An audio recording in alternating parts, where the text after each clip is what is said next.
So recently, I've been collecting a lot of CDs. I just did a video last month. I just haven't put them away. They're all right here. There's another pile here. Some more.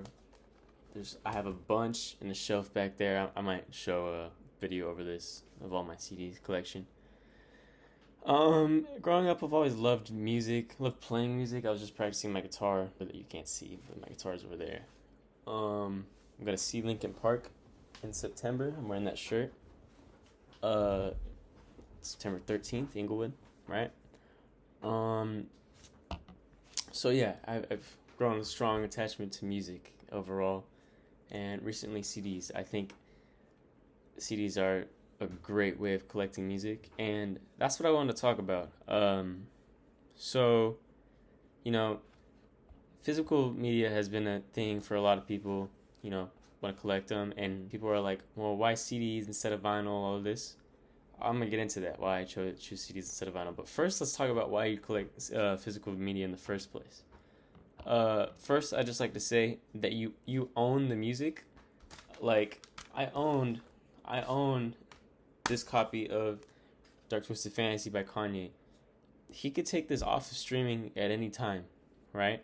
He probably won't. Maybe, I don't know. Kanye is Kanye. But my point is, I own this.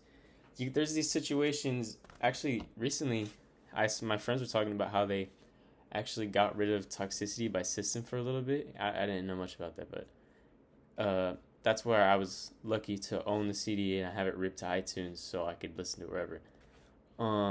You own the music. It could disappear at any time. There could be some licensing issues cause it take it down. I think that's what happened with System. Artists can pull their catalog whenever, you know. This is so you just own the music. It's always going to be there for your benefit. It doesn't. You don't have to support through these greedy streaming like Spotify. You don't have to support any of that.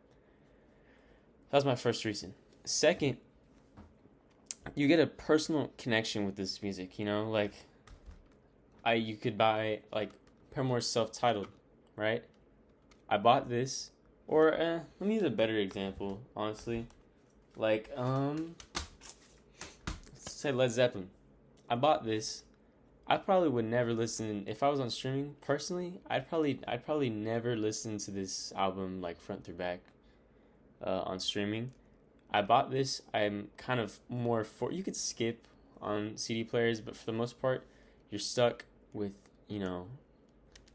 listening all the way through, right? It's intentional listening. You can't just skip to whatever. You could skip to whatever album you want. You can't skip to whatever song you want for the most part, right? It's always going to be there. You grow attached. Like this music represents you. It's like it's you. That was a reason for later. I'll get more into that. But it's my point is it's more personal. You have this album physically. You own this music. It's yours to keep. Streaming doesn't own you. Next, this is small. Why I choose CDs over vinyl. It's cheaper, right? I actually doubled down on a lot of vinyl. I have Hybrid Theory. It's over there. I have it on vinyl and on CD. Same with From Zero by Linkin Park. I think I have that over here. That's why I mentioned it. But yeah, it's right here. From Zero. This is deluxe edition, so that's another reason I bought it. I only have regular, first edition on vinyl, but also Hybrid Theory. I double dip sometimes, but that's kind of besides the point. I don't know why I brought that up. So yeah, it's cheaper. It's cheaper than vinyl.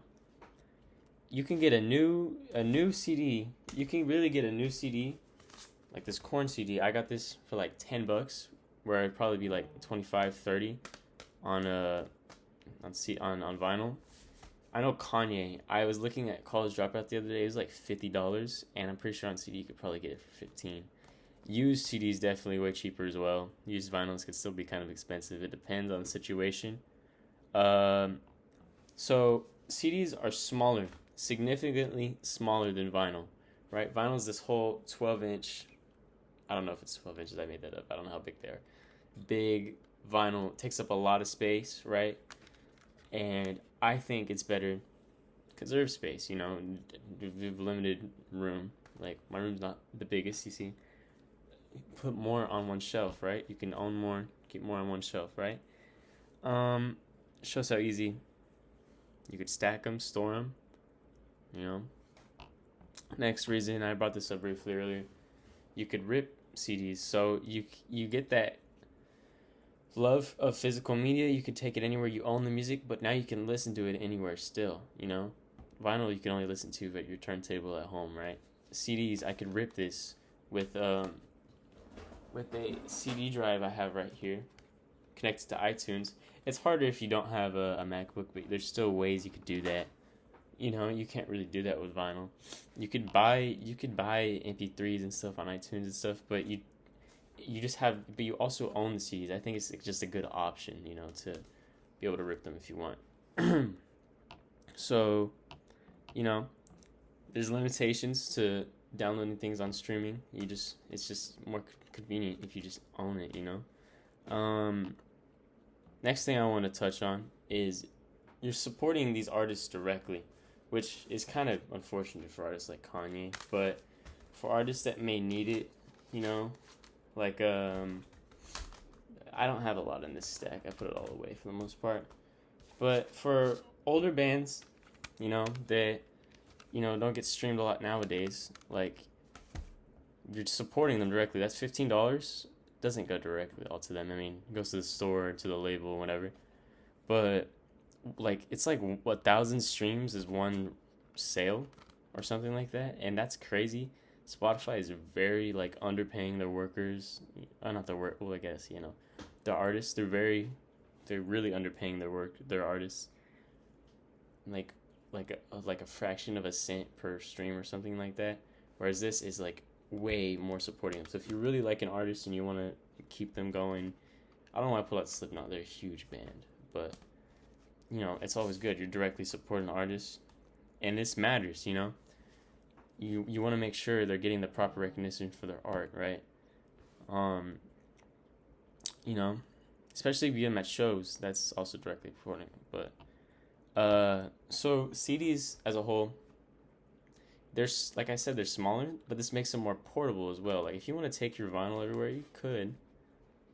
Like, if there's a turntable wherever you're going, that's another thing. You know, like, CD players are smaller and just kind of by themselves. You can get a boombox or something.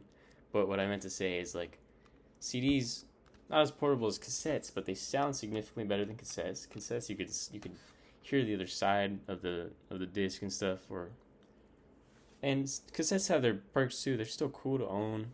I think they're really cool to own this little piece of music, you know, that says something. They're smaller, but CDs sound better than cassettes and vinyl, but they're smaller and they're more portable. You could throw these in a backpack. You could throw like this whole stack in a backpack and you're fine, you know. You can take them wherever you want. If you don't want to do the iTunes thing, you could just do that. You could get one of those small portable CD things, like those old 80s ones that people put on their hips, but you can also bring a boombox, carry it around. You can't really do that with a turntable and all that stuff. They're more durable. CDs are way more durable. They can get scratched, but they're just overall more durable. So overall, CDs, I don't know. I think as long as you're owning the music, you're doing good. I think it's always good to own this music. It's part of you. I don't want to get rid of physical things because it's not real if it's digital, you know? So what won me over with CDs, I don't know. There's just something about them. Just look at this. I like how they come with the booklet inside. I know vinyl has a booklet sometimes too, but this is just so much more compact and small and in there with extra stuff. CDs overall are just a great way to collect. I acknowledge that vinyl has its place. Vinyl's been around for years. It's iconic. There's a reason it sells a bunch right now. But, you know, there's also a reason why CDs outsold vinyl in like the 80s and stuff, you know? Took over, you know, put it in its place. CDs are a great way of doing this. Unfortunately, streaming's taken over. But streaming has its benefits too, don't even get me wrong. It's way more convenient, you know? There's just something about the CDs that have. So, anyways, short video on why I collect CDs, because I'm starting this channel where I'm collecting more and more CDs. But I'd like to know, What media do you guys collect? Do you collect vinyl, CDs, cassettes? Do you even collect music? Are you more of like a DVDs, Blu-rays? Um, and why? Why do you collect those? You know, what does it add to you? Like, I can't really add nostalgia for my. Oh, I guess I could. I remember when I was little, my brother had a lot of CDs, and I thought they were the coolest thing ever. But personal experience, not really nostalgia. I'm 18. I haven't been around long enough to where I can actually use them, but like earlier days. But I don't know. What makes you buy whatever you want to buy? Like, why why do you want to do that? So anyways, thank you guys for watching. This is just my like 2 cents on why I collect CDs. A short little video.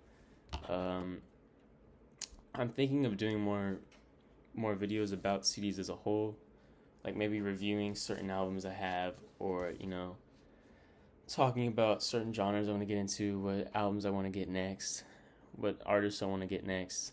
Overall, like things on Discogs and stuff. Let me know if you guys be interested in that. All right, thank you for watching. Bye bye.